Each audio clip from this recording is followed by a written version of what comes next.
Olá, pessoal. Primeiramente, quero agradecer a oportunidade, né, de apresentar um trabalho aqui nesse 12º encontro da regional da ABEM, né, da região norte. E o artigo que eu vou trazer aqui, o trabalho que eu venho discutir aqui, né, acho que meio que uma revisão bibliográfica, um ensaio, que confunde muito com a minha trajetória, né? Então, assim, na verdade, a minha primeira formação acadêmica, ela é da área da sociologia, né? Mas a paixão pela música e tal sempre permaneceu. E então a oportunidade acadêmica que eu tive de fazer música foi já por meio das tecnologias, né, da educação à distância. E aí, depois de eu fazer mestrado já em ciências sociais, eu resolvi fazer licenciatura em música. Fiz também já algumas especializações, né? E, e aí também, não só da formação acadêmica, mas também de acessar outras formas de conhecimento, né? Então, é um pouco disso da minha trajetória que as tecnologias ajudam a gente a ter um certo acesso, né, a determinados conhecimentos. Então, é, o artigo que eu trago aqui, o título é esse, né, da Roda Rede, o ensino e aprendizagem do choro mediado por tecnologias digitais, né? Então, como eu já falei um pouco da minha formação acadêmica, né, o choro, depois que eu voltei do mestrado, eu comecei a fazer umas aulas com o professor e a gente começou a estudar choro, né, e acabamos formando um pequeno grupo, né? E aí, mas assim, onde a gente mora aqui não tem clube de choro, não tem grupo de choro, não tem escola de choro, não tem nada, né? Mas a gente começou, fez um trabalho, tem um trabalho pequeno, mas tem, né? E aí eu me interessei bastante por essa temática, né? Mas aí, como também a forma de acessar esses conteúdos, né? É pela internet, né? Comprar material, comprar instrumento, participar de eventos também. Então, as tecnologias têm ajudado um pouco, né? Então, discutir também a questão da educação musical no choro, né? Que a educação musical no choro, até hoje, a oralidade, a forma de transmitir, de aprender e de ensinar choro, a oralidade é bastante forte, né? E aí também o que marca essa trajetória do choro, né? O que deu bastante difusão e bastante prestígio ao, ao choro pode dizer que está atrelado, por exemplo, aos conjuntos regionais do rádio, né, que isso vai perdurar até por volta da década de 50, né, e aí, nesse período depois, o choro cai um pouco no processo de ostracismo, né, mas aí, vai surgir alguns movimentos, né, interessantes no Brasil de choro, né, de festivais, de artistas novos que vão surgindo e de movimentos também, principalmente em Brasília e no Rio de Janeiro, né. E esses movimentos eles acabam culminando, por exemplo, nas escolas de choro, né? Então, não que o choro nunca tivesse uma forma sistematizada de ensinar a aprender, né? Grandes músicos também foram grandes professores, né? O Dino, Sete Cordas, Anacleto de Medeiros também, que foi mais ainda lá no século XIX, foi um importante professor, mas não especificamente do gênero do choro, né? Mas utilizava os seus conhecimentos musicais, de escrita, de leitura, para poder ensinar de uma maneira mais organizada. Mas, em tese, a oralidade mesmo é uma grande metodologia do choro, né? Até na obra do Henrique Caso ele diz isso, né? De que como é que o choro surge. Foi uma forma de que os músicos brasileiros, né? Que eram principalmente pobres, negros, eles ouviam nos salões nobres da corte das elites e, de certa forma, era a forma com que eles compreendiam aquele tipo de música e saíram tocando e com o tempo foi se conformando dessa forma, né? E aí tem várias teses, o povo tocava de forma chorada e tal, né? Mas aí vamos falar isso. Então, esses movimentos da década de 70, né, principalmente no Rio de Janeiro, em Brasília, né, do show de Brasília, no Rio tem um movimento interessante com alguns músicos, né, liderado pelo maestro Radamés Guiar. Aí também tinha um bar também que muita gente frequentava, que era o Sovaco de Cobra. Então, a partir da década de 70 vai surgir essa turma, né? Também alguns artistas também que utilizaram bastante do virtuosismo de certa forma, divulgar um pouco o choro, né? Tipo os Novos Baianos, Armandinho Macedo, então essa turma, né? Então, a partir da década de 50, como os regionais vão perdendo espaço no rádio, fica um vácuo aí, né? Nos anos 70 aparece uma galera jovem, né? Naquela época ainda era jovem, e vão dar uma revigorada no choro, né? E esses movimentos, né, a partir da década de 90, você vai ter o quê? Escolas de choro, né?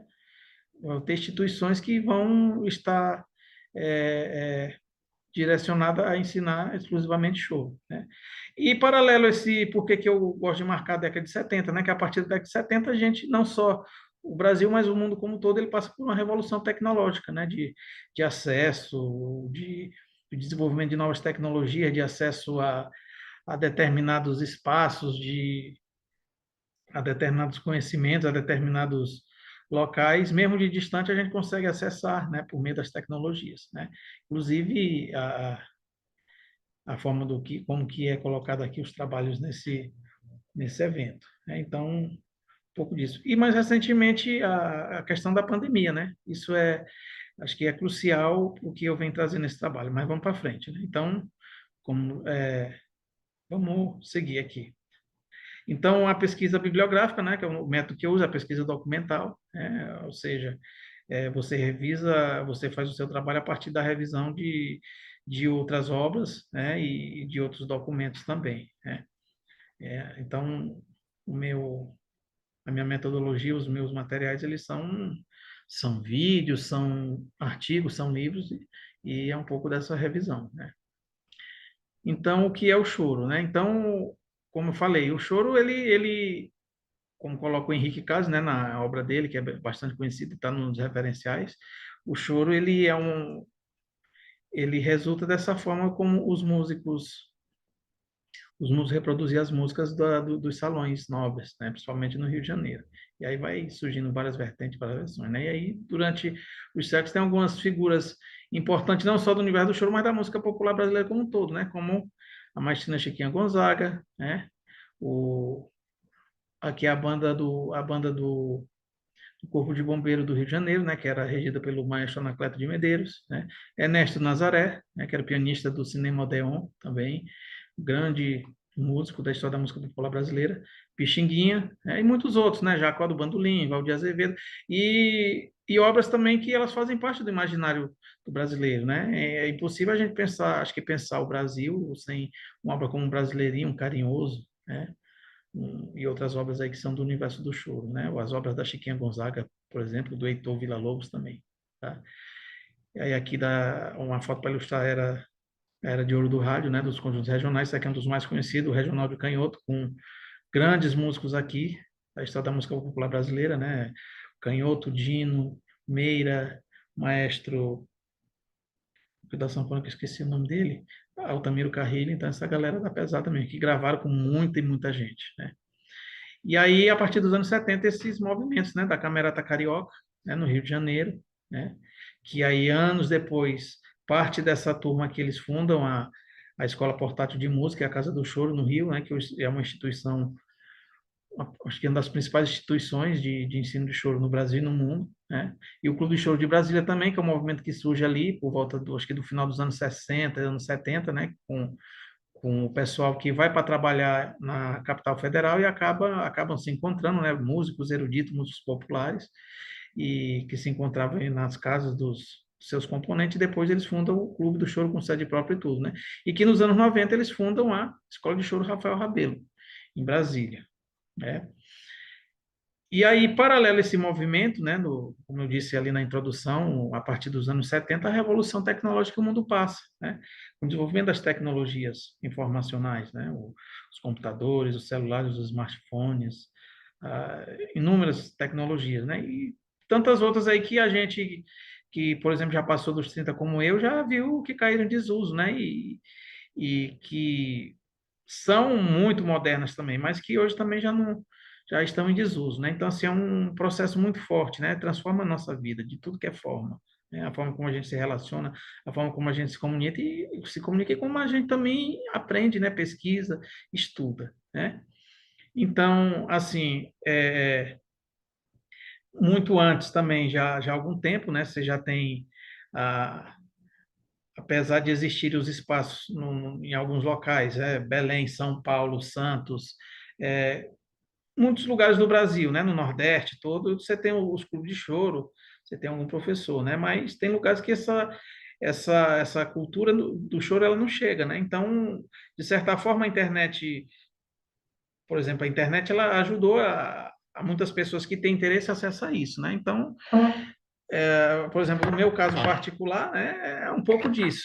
Né? E aí, já há algum tempo, existem alguns sites que vendem partituras, que vendem métodos, que vendem videoaulas e tal. Esse aqui é acho que é um dos mais antigos, acho que é desde 1999 ele está no ar, né? O Violão Samba Choro, que compra partitura, que compra áudios para você estudar e tudo, é videoaulas também com o professor, né? Mas também, mais recentemente, né, no contexto da pandemia, as próprias escolas, por exemplo, a Escola Rafael Rabelo de Brasília e a Escola Portais do Rio, elas começaram também a ofertar o ensino do choro de maneira online, né?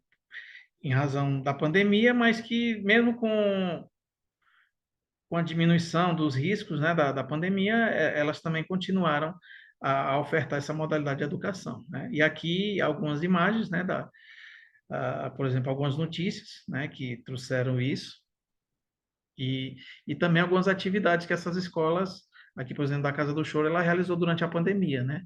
Uma aula de prática de conjunto sendo totalmente online. Tem aqui a figura da Luciana Rabelo, que é uma figura educadora musical e teve lá naquele movimento da Camerata dos anos 70 e fundadora da escola e professora lá e diretora até hoje, né?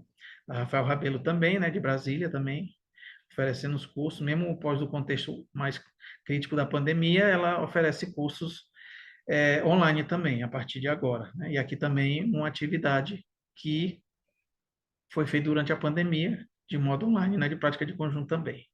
Isso aí tudo está no YouTube, tem uns links também lá nas referências do trabalho, né? Então, a discussão que a gente traz é um pouco disso, né? O choro, o primeiro gênero musical brasileiro, né? Evidentemente que é uma arte que, de certa forma, nos identifica em outros lugares, que nos diferencia, né?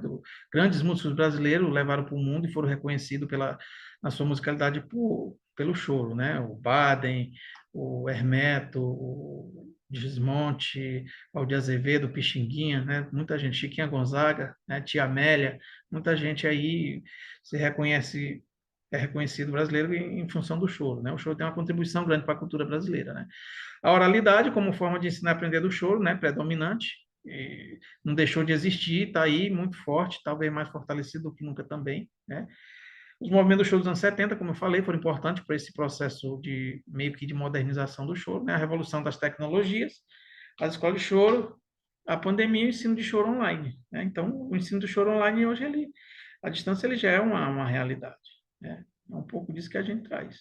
Então, é o que a gente pode constatar, né, de que dos anos 70 para cá, o mundo todo se transformou, né? Transforma a nossa vida em razão das tecnologias e transforma até a mesma forma da gente aprender e ensinar música, né? Em especial de um estilo muito tradicional, que é muito dependente da oralidade, até os dias de hoje, para se ensinar e se aprender, né? Uma música muito virtuosa, que exige muito estudo e aí as tecnologias, elas têm, de certa forma, facilitado o acesso e o ensino-aprendizado disso, né? Claro que as outras formas não deixaram de existir, né? São muito importantes, mas assim, elas aparecem, né, e se tornam uma realidade como uma alternativa para quem, por exemplo, igual a mim, não tem acesso a um grande centro onde tem um grupo, uma escola de show, né? Então, de certa forma, as tecnologias elas ajudam a amenizar essas distâncias e o alcance desses conhecimentos e de todo esse acervo cultural. Era um pouco disso que eu tinha a dizer, não sei se eu passei do tempo, mas muito obrigado e era um pouco disso que eu tinha para falar.